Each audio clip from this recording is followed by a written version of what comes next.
નમસ્કાર. આજના ખાસ એક્સપ્લેનરમાં આપનું સ્વાગત છે. જો ભારતીય પરિવારોમાં સોના અને ચાંદીનું કેટલું ઊંડું સાંસ્કૃતિક મહત્વ છે તે આપણે સૌ સારી રીતે જાણીએ છીએ, ખરું ને? ઘરમાં કોઈ લગ્ન પ્રસંગ હોય, તહેવાર હોય કે કોઈ પણ શુભ કાર્ય, આ કિંમતી ધાતુઓની ખરીદી તો અચૂક થાય જ છે. પણ અત્યારે આ મે 2026માં બજારમાં કંઈક એવા આશ્ચર્યજનક ફેરફારો થઈ રહ્યા છે જે સમજવા આપણા સૌ માટે ખૂબ જ જરૂરી છે. તો ચાલો ફટાફટ આજના વિશ્લેષણમાં ડૂબકી લગાવીએ અને સમજીએ કે માર્કેટમાં આખરે ચાલી શું રહ્યું છે. સીધા આંકડા ઉપર આવીએ તો 21 મેના રોજ બજારમાંથી એક ખરેખર ચોંકાવનારો આંકડો સામે આવ્યો. દિલ્હીના બુલિયન બજારમાં 10 ગ્રામ 99.9% શુદ્ધ સોનાનો ભાવ સીધો 1,64,900 રૂપિયા પર પહોંચી ગયો. જી હા, બિલકુલ સાચું સાંભળ્યું. અને સૌથી વધુ આશ્ચર્યની વાત તો એ છે કે માત્ર એક જ દિવસમાં આ ભાવમાં 1,03,000 રૂપિયાનો તોતિંગ ઉછાળો જોવા મળ્યો છે. આ કોઈ સામાન્ય વધારો નથી, આ એક ઐતિહાસિક બદલાવ છે. વિભાગ 1. સોનામાં મોટો ઉછાળો. દેશભરમાં અત્યારે સોનું રોજે રોજ જાણે નવા ઐતિહાસિક રેકોર્ડ બનાવી રહ્યું છે. આ કોઈ એક શહેર પૂરતું સીમિત નથી, પરંતુ આખા દેશમાં સોનાએ એક નવી જ ઊંચાઈ પકડી છે. હવે આ સ્થાનિક ઉછાળાને આપણે થોડા વૈશ્વિક દૃષ્ટિકોણથી પણ સમજવું પડે. આંતરરાષ્ટ્રીય બજારમાં હાજર સોનાનો ભાવ અત્યારે પ્રતિ ઔન્સ $4,483.54 પર ટ્રેડ થઈ રહ્યું છે. જબરદસ્ત કહેવાય. આ વૈશ્વિક તેજીની જ સીધી અસર અત્યારે આપણા સ્થાનિક બજારો પર પડી રહી છે. વિભાગ 2. શહેર મુજબ ભાવો. તો મોટો સવાલ એ છે કે આ રાષ્ટ્રીય અને આંતરરાષ્ટ્રીય તેજીની આપણા પોતાના શહેરોમાં સ્થાનિક જ્વેલરી માર્કેટમાં શું અસર પડી રહી છે. ચાલો એ પણ જોઈ લઈએ. અહીં આપણે સ્પષ્ટપણે જોઈ શકીએ છીએ કે દિલ્હીમાં 24 કેરેટ સોનાનો ભાવ અત્યારે 1,56,360 રૂપિયા છે. મુંબઈ, ચેન્નઈ અને કોલકાતા જેવા મેટ્રો શહેરોમાં પણ 24 કેરેટનો ભાવ લગભગ આ જ છે. પરંતુ 22 કેરેટના ભાવમાં થોડો ફેરફાર છે, જે 1,43,190 રૂપિયા છે. જ્યારે ગુજરાતના મુખ્ય શહેરોની વાત કરીએ, જેમ કે અમદાવાદ, સુરત, રાજકોટ અને વડોદરા, ત્યાં 24 કેરેટનો ભાવ 1,56,260 અને 22 કેરેટનો ભાવ 1,43,240 નોંધાયો છે. આ જે નાના મોટા તફાવતો છે ને, તે સામાન્ય રીતે સ્થાનિક બજારની માંગ અને સપ્લાયના આધારે નક્કી થતા હોય છે. પણ હવે જે હું કહેવા જઈ રહ્યો છું તે ખરેખર રસપ્રદ છે. બજારમાં એક અત્યંત અણધારી અને વિપરીત સ્થિતિ સર્જાઈ છે. સામાન્ય રીતે શું હોય, સોના અને ચાંદીના ભાવ એક સાથે ચાલતા હોય છે, પણ અત્યારે એક તરફ સોનું આસમાને પહોંચી રહ્યું છે, તો બીજી તરફ ચાંદીના બજારમાં એકદમ જ ઠંડક જોવા મળી રહી છે.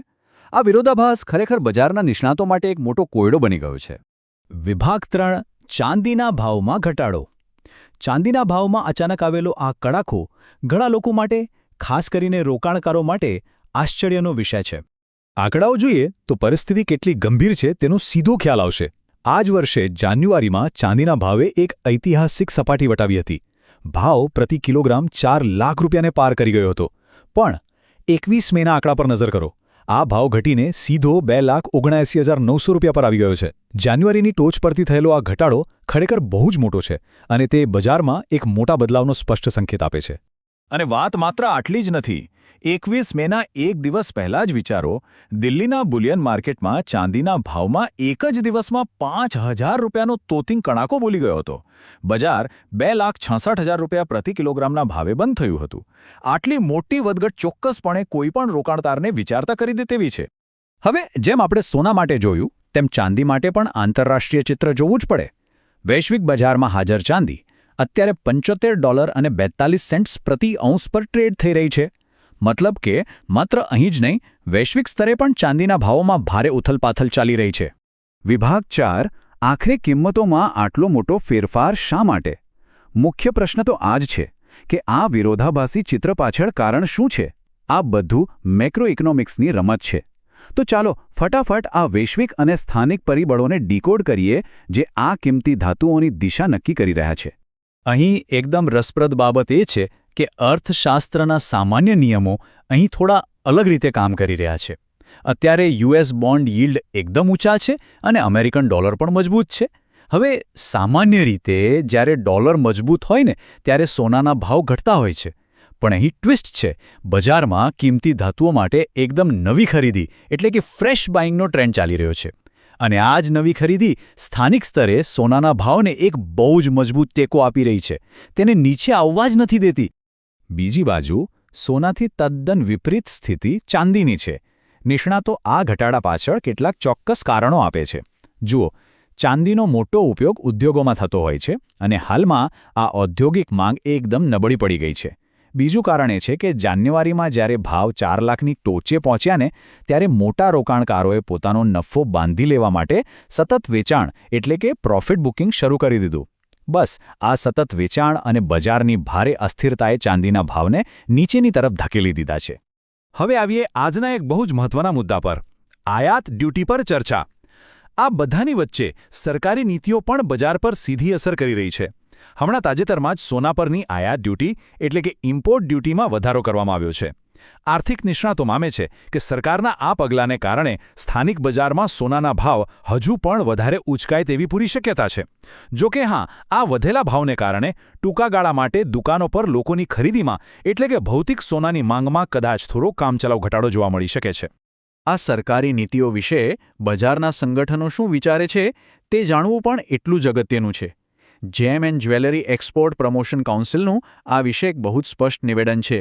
તેઓ માને છે કે સોના પર આયાત ડ્યુટી વધારવાથી આયાત ઘટતી નથી, તેના બદલે તે માત્ર કિંમતોમાં વધારો કરે છે.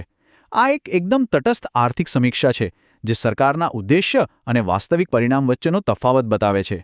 અને આ જ સંદર્ભમાં સ્થાનિક જ્વેલરી રિટેલર્સ એક નવો અને વિચારવા જેવો વિકલ્પ રજૂ કરી રહ્યા છે.